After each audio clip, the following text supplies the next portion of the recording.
हाइलाकांदी से एक रिपोर्ट बाढ़ के ऊपर। लगातार बारिश के चलते हाइलाकांदी शहर जलमग्न हो गया है। कॉलेज रोड, टोल रोड, आश्रम रोड, स्टेशन रोड समेत कई इलाकों में पानी भर गया है। आरती हॉस्पिटल और आसपास के घरों में भी पानी घुस गया है। स्थानीय लोगों और all Assam student minority union के उप महासचिव रबीजुल इस्लाम लश्कर ने म्यूनिसिपैलिटी की लापरवाही पर नाराजगी जताई है। उन्होंने जिला प्रशासन से ड्रेनेज सिस्टम की सफाई और जल निकासी की तत्काल व्यवस्था की मांग की है। हाइलाकांदी 3 নম্বর ওয়ার্ড মিশন রোড আরতি গল্লির ঠিক কিনারো এবার জলের অবস্থা খুব খারাপ। কত সময় আগে আটু জল আছিল, এখন আরতি হসপিটাল ওখানে জল ঢুকছে, ঢুকিয়া মানে কি অবস্থা, অক্সিজেনের অবস্থা খারাপ, ছাত্রছাত্রীদের স্কুলে যাওয়ার অবস্থা খুব খারাপ।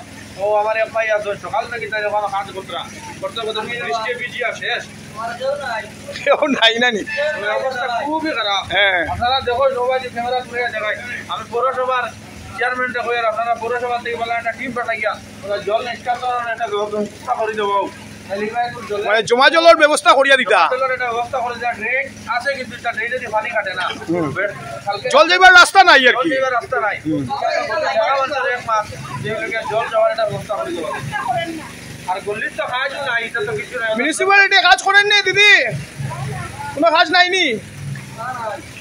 মিউনিসিপ্যালিটি ওয়ার্ড কমিশনারটা হইয়া আপনারা আইয়া, আপনারা কত নম্বর ওয়ার্ডে ওয়ার্ড কমিশনার কে?